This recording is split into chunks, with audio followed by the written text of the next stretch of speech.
Donc, sans plus tarder, on commence avec les exemples d'entreprises qui sont certifiées B Corp. Puis là, on n'aurait pas pu vous mettre toutes les entreprises parce qu'il y en a plus de 3700. On a quand même décidé de vous en lister quelques-unes. Vous voyez qu'il y en a des québécoises, il y en a des multinationales. Donc, vous voyez GSoft, entreprise de services, République, agence de pub. Il y a aussi dans l'industrie de l'alimentation, que peut-être certains d'entre vous connaissez, Prana. On parle de multinationales de plus en plus d'ailleurs, donc Danone, Ben Jerry's, The Body Shop et bien sûr une marque, surtout chez Boîte Pack, qu'on adore, Patagonia. Qu'est-ce que B Corp exactement? Les grandes lignes, premièrement, ça ne date pas d'hier, ça fait quand même 15 ans que ça existe. Puis pour vous compreniez l'histoire derrière la création, je me suis dit que ça serait un petit peu plus intéressant avec des images, avec des faces. Donc, le B-Lab, ça a été créé à la base par ces deux messieurs-là, donc Jay Cohen Gilbert et Bart Houlihan, donc Jay et Bart, Jay à votre gauche, Bart à votre droite. Ces deux hommes-là ont fondé l'entreprise N1. Donc, peut-être que vous connaissez ça. Pour certains d'entre vous, une marque super connue au secondaire, peut-être cégep, université même, dépendamment de votre âge. Eux, en 2005, se sont dit, bon, ben, pas mal fait le tour, on va décider de vendre notre entreprise. Ce qu'il faut savoir, par contre, c'est que durant leur année à la tête d'N1, l'équipe avait mis en place plusieurs mesures d'impact social, d'impact environnemental. Donc, je reviens à l'histoire de la vente. Ils vendent l'entreprise et aux États-Unis, comment ça fonctionne? C'est que l'entreprise, elle est vendue au highest bidder. Donc, que le groupe d'investisseurs ou l'entreprise qui donne le plus d'argent obtient finalement l'entreprise. Donc, c'est ce qui s'est passé. N1 est en vente. Un groupe d'investisseurs achète N1 et ces nouveaux investisseurs-là, il n'y avait pas la même philosophie, la même vision que Jay et Bart. Eux se sont dit, nous, on veut faire le plus de cash possible. Donc, on met toutes les mesures d'impact social et environnemental de côté. Là, ils se sont dit, oh my God, non, mais toutes ces années-là de grand travail s'est évaporé juste parce qu'un nouveau groupe d'actionnaires n'avait pas la même vision. Donc, ils ont appelé leur grand chum. Andrew Kessa est désolé. Là, ils ont dit, là, il faut créer quelque chose pour éviter que ce genre de situation-là se répète. C'est là qu'ils ont créé le B-Lab, qui est un OBNL. Et le core de B Corp permet à une entreprise de protéger sa mission. Donc, prenons l'exemple d'N1. Si N1 avait été certifié B Corp, en étant avec la protection de la mission, mais dans le changement d'actionnariat, toutes les mesures d'impact social et environnemental seraient restées en place, donc auraient fait partie d'N1 malgré le changement d'actionnariat. Donc, c'est pour ça, c'est après cet événement-là que le B-Lab a été fondé. Donc, c'est un mouvement qui est international. Ça regroupe plus de 3700 entreprises à travers près de 70 pays. L'évaluation, comment ça se fait? C'est à travers un questionnaire qui s'appelle le B-Impact Assessment. Ce questionnaire-là, c'est 200 questions. Et pour qu'une entreprise soit certifiée, elle doit obtenir une note minimale de 80 sur 200.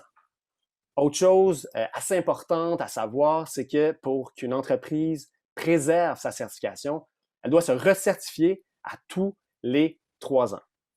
En plus, oui, bon, il doit se recertifier, mais le questionnaire B Corp évolue aussi, s'actualise avec les années.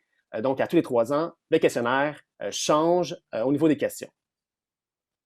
Comment c'est divisé exactement? C'est à travers 5 sections, qu'on peut appeler aussi des piliers, donc la section gouvernance, employés, communauté, environnement et client. Je ne vais pas trop rentrer dans les détails parce que les prochaines slides vont traiter de ça justement. Les avantages. Donc, quels sont les avantages pour vous d'être certifié B Corp? Premièrement, ça facilite le recrutement. Parce que de plus en plus, on le voit, les membres de génération Y et Z veulent travailler pour des entreprises qui véhiculent les mêmes valeurs qu'eux, qui ont un impact sur la planète et la société. Bien, B Corp, c'est ça que ça veut dire comme stamp. Ça veut dire que oui, l'entreprise prend soin de sa communauté, prend soin de la planète, mais aussi prend soin de ses employés. Parlant des employés, ça l'aide également à la rétention parce que B Corp offre plusieurs exemples concrets à mettre en place pour encadrer les employés dans leur croissance personnelle et professionnelle. Deuxième avantage, ça crée des opportunités d'affaires. Autant au niveau plus local qu'au niveau international parce que la communauté d'entreprises B Corp se regroupe tous les mois. Donc là, évidemment, c'est en virtuel, mais sinon, c'est en présentiel pour vraiment échanger sur des enjeux, pour échanger sur différentes réalités d'affaires. Je parlais aussi d'international parce que la communauté d'affaires se regroupe, donc les B Corp se regroupent aussi une fois par année lors du B Corp Summit. Donc, c'est des bonnes opportunités pour, oui, se faire connaître au point de vue local, mais aussi se faire connaître au point de vue international. Troisième avantage, ça crée un élément différenciateur. Parce que oui, c'est un mouvement qui est en croissance, mais c'est un mouvement qui est jeune. Donc, les entreprises qui se certifient ont l'opportunité d'être les premières à obtenir la certification B Corp. Donc, c'est un élément super important pour se différencier de ses concurrents. Avantage numéro 4, finalement, ça structure l'amélioration de l'impact parce que B Corp, voyez ça comme un planificateur stratégique qui va vraiment vous aider à mesurer votre impact pour l'améliorer de manière structurée à travers le temps.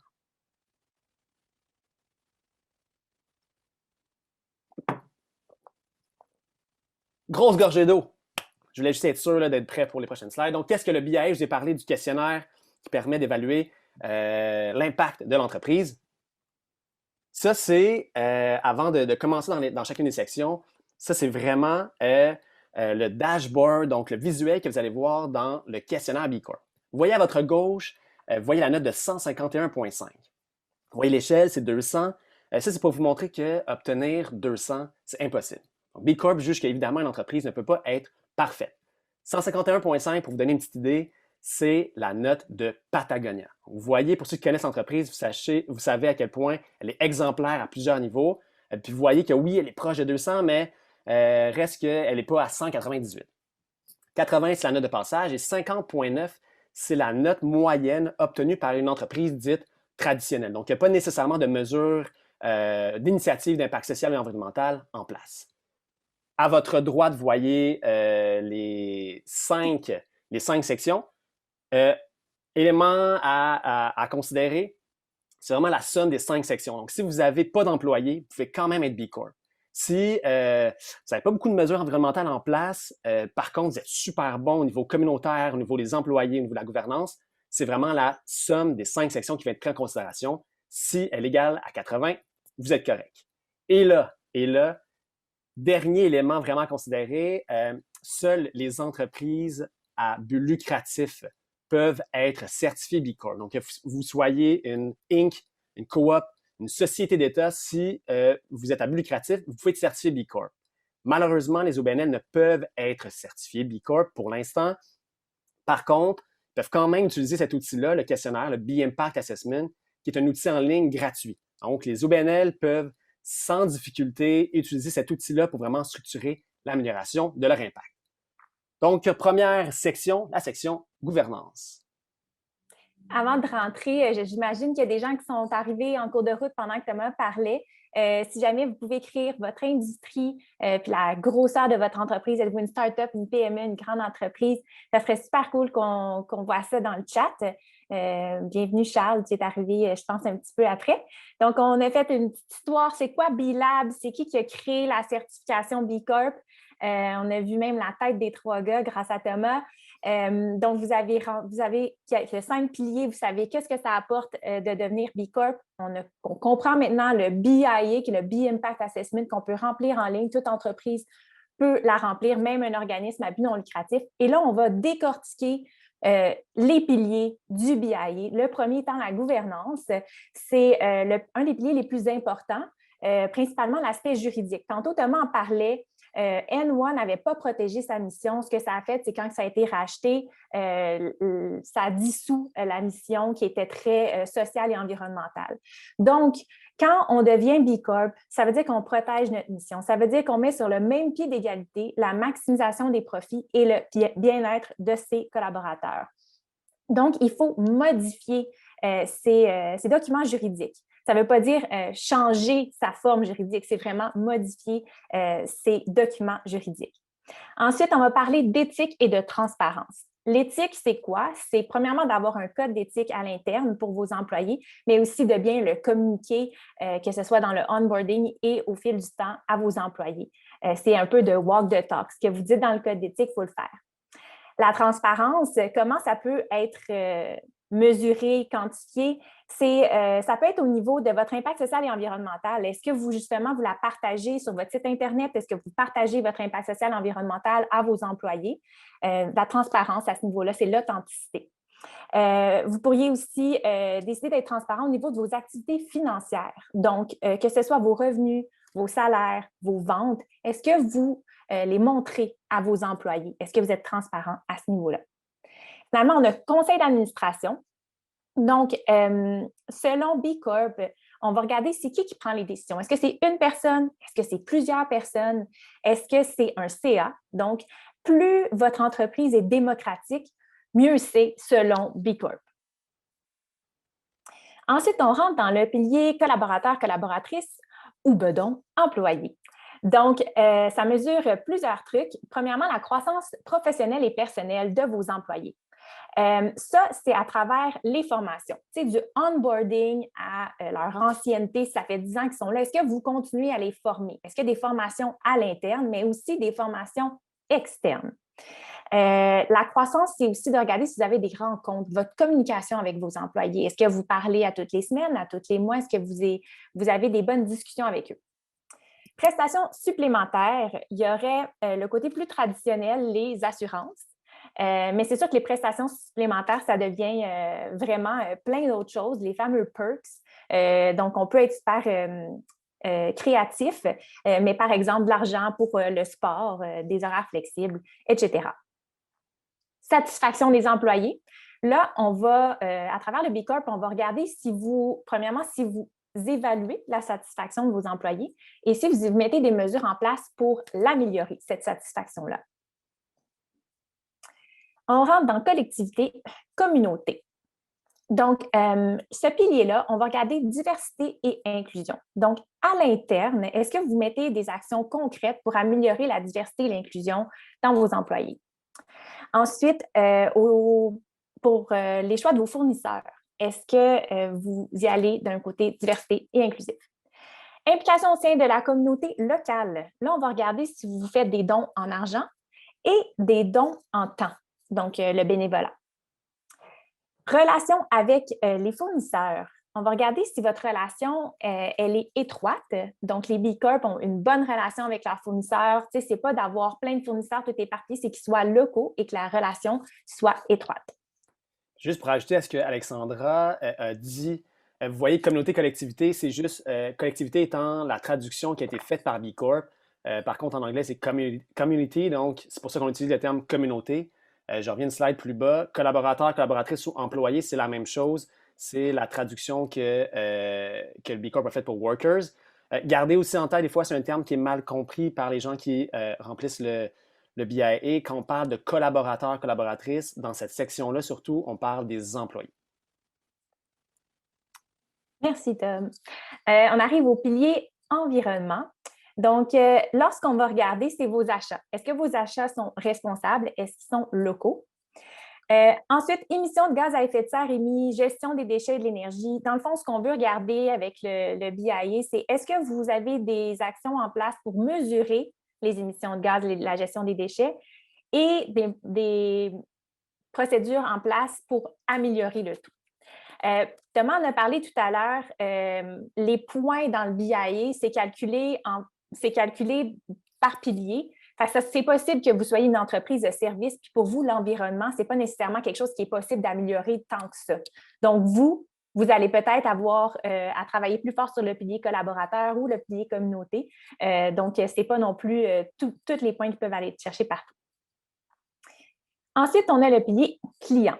Donc, ça, c'est un peu tricky rendu là. C'est qu'il va y avoir les deux premières questions qui vont vous être posées, qui sont inscrites à l'écran. Donc, est-ce que le produit ou le service vendu s'adresse à une population défavorisée? La deuxième, est-ce que le produit ou service vendu règle un problème social? Donc là, il faut être hyper transparent, honnête et se demander vraiment, est-ce que ce que je fais, ça s'adresse à une population défavorisée? Est-ce que je règle un problème social? Dans la plupart des cas, c'est non. Donc, c'est juste que les réponses que vous mettez à ces deux premières questions-là, ça va avoir une répercussion sur les prochaines questions qui vont vous être posées. Si vous répondez non, ensuite, ils vont vous demander 2, 3, 4 questions par rapport à la satisfaction de votre clientèle. Donc, est-ce que vous avez mis en place des procédures pour mesurer la satisfaction de votre clientèle et l'améliorer par la suite? Donc là, on a une idée plus claire. Théoriquement, ça ressemble à quoi B Corp, le BI et l'origine de B Corp, mais concrètement, ça ressemble à quoi? On vous a sorti quelques exemples d'entreprises québécoises qui ont mis en place, soit suite à l'obtention de la certification B Corp ou avant, des initiatives d'impact social et impact environnemental. Prana, j'en parlais un petit peu plus tôt, comme une entreprise d'alimentaire en alimentation. Eux ont décidé, suite à l'obtention de la certification B Corp, d'aller de l'avant avec une analyse de cycle de vie de leurs produits. Eux voulaient savoir en gros où se situait leur source de pollution la plus importante. À la base, ils pensaient que c'était le transport, mais évidemment, ils voulaient avoir des datas plus claires par rapport à ça. Suite à l'analyse, ils ont réalisé que c'était dans l'agriculture, plus précisément dans la culture des amandes. Eux, en fait, effectuaient leur culture d'amandes en Californie, se disant, bon, c'est plus proche du Canada, donc c'est mieux. Par contre, le climat californien est plus sec, donc on a besoin de plus d'eau pour effectuer la culture d'amandes.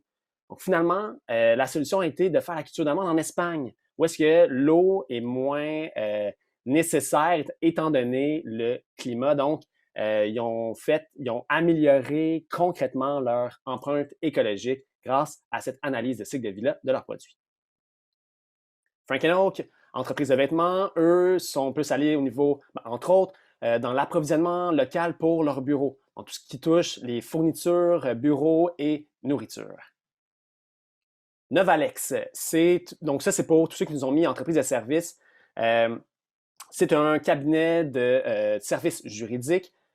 Eux, avant même de devenir B Corp, ont décidé de bâtir leur modèle d'affaires sur l'impact social.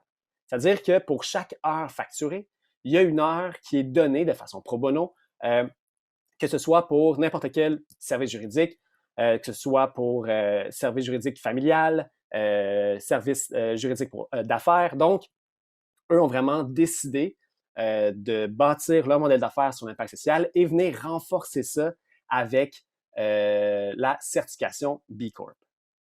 Donc, ça, c'est un exemple d'entreprise qui met de l'avant l'impact social malgré qu'une entreprise de service. Solio, entreprise nouvellement B Corp, une entreprise de montre, eux ont décidé d'utiliser des matériaux éco-responsables pour leur montre. Donc, oui, dans les bracelets, mais aussi dans la batterie. Donc, on décide d'aller de l'avant avec une batterie solaire pour éviter de changer régulièrement la batterie. Puis, ils ont même réalisé que c'est souvent ça qui causait le changement de montre. Donc, quand les gens, leur batterie ne fonctionnait plus, ils changeaient de montre. Donc, ils se sont dit, en allant avec quelque chose de plus durable, on va améliorer notre empreinte écologique. République, autre exemple d'entreprise de service, eux ont décidé, surtout dans leur off-site, d'offrir des stratégies pro bono, des stratégies de marque, d'image de marque pour des entreprises en démarrage qui normalement n'auraient pas nécessairement les moyens de s'offrir ce genre de service-là. Donc, ils ont décidé de mettre à profit leur expertise pour aider des entreprises un petit peu plus dans le besoin au niveau financier. Donc là, prochaines étapes, si vous dites hey, on est quand même assez en amour là, avec le mouvement B Corp, ce serait quoi les prochaines étapes suite au webinaire d'aujourd'hui? Première des choses, ce serait d'effectuer une lecture du questionnaire B Corp, donc du B Impact Assessment, pour évaluer qu'est-ce que vous avez déjà en place et qu'est-ce que vous devez mettre en place. Une fois que ça c'est fait, que vous avez un portrait de votre entreprise, l'idée c'est de créer un plan de match avec des priorités. C'est-à-dire, est-ce qu'on y va plus au niveau environnement, au niveau communauté? C'est à vous de voir. C'est sûr que l'erreur à ne pas faire, c'est de dire on veut tout faire lors de la première certification. N'ayez pas peur de dire on va aller vers l'environnement, vers la communauté, puis sans négliger le côté employé, mais on va mettre un petit peu moins d'efforts. Vous pouvez soit déployer des initiatives dans l'année qui suit, dans les 3 années qui suivent, mais sinon, vous pouvez garder ça en quelque sorte pour la recertification. Donc, avec un plan de match clair, ça va être plus facile, plus structuré. Là, on met en parenthèse dont BoîtePack peut faire partie. Comment exactement? C'est à travers nos services. Donc, le premier service dont on vous parle aujourd'hui, c'est la cohorte PAC. En fait, c'est vraiment un nouveau service qui va débuter en mai de cette année. Donc, la cohorte PAC, c'est 5 entreprises qui vont faire partie d'une cohorte, donc un modèle plus semi-autonome, très interactif. Donc, on va accompagner ces 5 entreprises-là dans leur certification B Corp sur une durée de 6 mois, de mai de cette année jusqu'à probablement novembre. 6 rencontres en groupe, quand même 2 suivis individuels. On a déjà 2 entreprises qui embarquent dans l'aventure avec nous. Donc, c'est tout nouveau. Puis c'est ça. Normalement, on mettrait ça à 3 000 $. Pourquoi le prix est à 1 500? C'est parce qu'on a la chance d'avoir le gouvernement qui est de notre bord avec le fonds Éco-Leader. On est expert Boîte PAC du fonds Éco-Leader. Puis ça fait en sorte que votre inscription est remboursée à 50 %.